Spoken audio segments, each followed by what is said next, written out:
both their pious and impious activities. Generally they get the result of the pious activities first, then the result of their impious activities. So they go to the heavenly planets and experience the result of their pious activities, and then when their pious activities are exalted, they fall down to the hellish planets.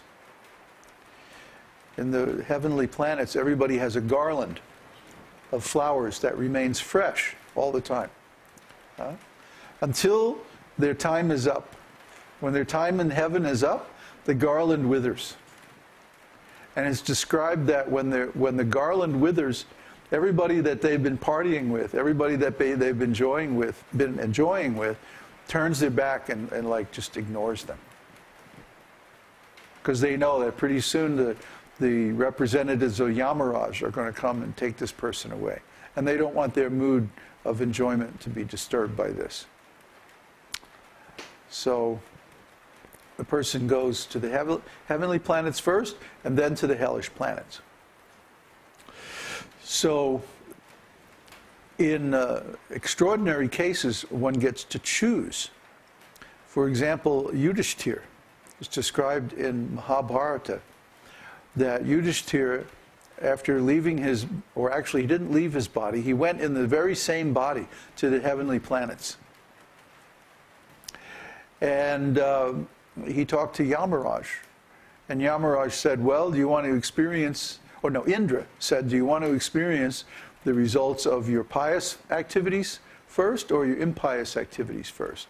And Yudhishthira said, well, I can't remember any impious activities, so let me experience that first. And, oh, by the way, where are my brothers and my mother? And Indra said, oh, they're in hell. And Yudhishthira said, no, that's not possible. I don't believe it. Let me see. I want to see this. So Indra gave a messenger, a Brahmana, and Brahmana took Yudhishthira down into the hellish planets. And then he saw his brothers and his mother and his wife, their wife, in a hellish suffering condition. And at this time, this is very interesting. This is very interesting. At this time, Yudhishthira became extremely angry, and he cursed Dharma. He said, this Dharma, if this leads to these righteous people suffering in hell, that I don't want to have anything to do with that kind of Dharma. I don't want to know anything about it. He cursed Dharma because of this. And then at that moment, the illusion of hell disappeared, and he saw that actually he was still in the heavenly planets, and his brothers and wife and mother were they were gods and goddesses in heaven. And he said, well, what was that all about? And Indra explained, because you are a kshatriya, and your duty involved hurting others in the name of Dharma, you had to see hell. Even though you were completely righteous and you have no fault. Because you were hurting others, that was your duty. You had to experience some taste of pain, some taste of retribution, some punishment. So you had to see hell. Like that. So you see, even somebody like Yudhishthira, who is completely faultless, completely perfect, because his duty involved giving some pain to others, he had to have at least a little taste of hell. But what to speak of people who spend their whole lives giving pain to others? I mean, their destination is really, really horrible. We don't even want to think about it. So we should be very cautious, very careful, not to give pain to others, but to give others the tools to reach self-realization. You see? Everything in this material world, all material activities, even if you're very careful, have some bad karma attached to them. For example, you may be a hi-fi enthusiast and think, oh, this is very nice. Huh? I listen to these records, beautiful records of classical music. Huh? But what you don't know is that the diamonds, the industrial diamonds used in the hi-fi needle come from the slave camps in Tanzania or something like this, or Africa somewhere. Tanzania is in Australia. But in Africa, where people labor hard under like back-breaking slavery conditions, indentured workers and like this. I mean, you can't imagine. And everything. Somebody was just saying there's some mineral which is used in high-tech equipment like computers, making the chips, that comes from these only like a handful of mines in Africa. And these mines are under the control of these really despotic governments. And the people there, I mean, it's practically like a prison camp, the conditions that they work in. Huh? So everything in this world has some karma associated. Even the milk that you buy in the store. Huh? I mean, a lot of people who are vegans don't eat milk. And if you ask them why, they say, well, because the cows in the dairies, when they can't give a lot of milk and their production is decreasing, they're slaughtered. This is perfectly true. And so the karma involved in the slaughter of these cows is there in the milk that they produce. See?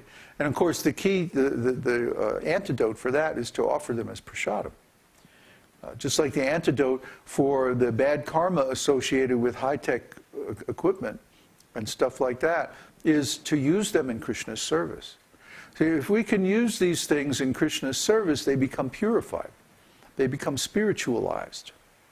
See? Because try to understand, if we have the intelligence that comes from drinking milk, then we can preach more effectively. If we have these tools, these powerful communication tools based on high tech, then we can convince more people to become devotees and give up these horrible practices.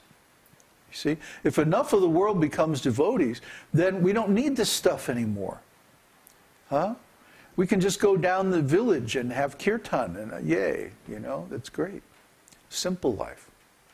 But because the world is in an emergency situation and there are very, very few devotees, we have to take up these powerful tools that give us as much leverage as possible. Every day, over 1,000 people see our videos on the internet.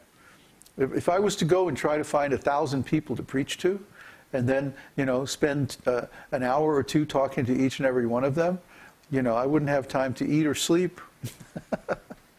Actually, I couldn't do it. It's humanly impossible to go out and talk to 1,000 people every day. There's not enough time in the day.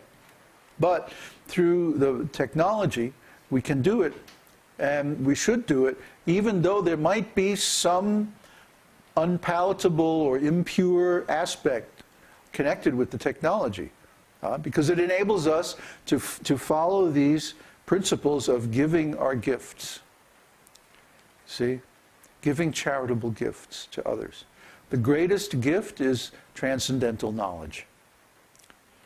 If one has transcendental knowledge, then everything else becomes possible. If one does not have transcendental knowledge, then nothing is possible. You're only going to be stuck in this material world and pushed around by the modes of material nature and your karma. So please pay attention and very carefully try to understand these things, these principles that we talk about, and how to apply them in your life. And then your whole life will become wonderful. So what I like everyone to do is to put their questions from what I just said. Write your questions on the chat. And then we'll address the questions after we chant Vishnu Sahasranam. Okay?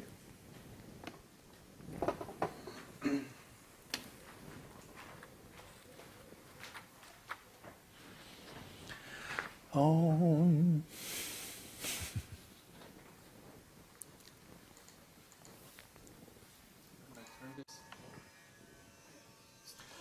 Om.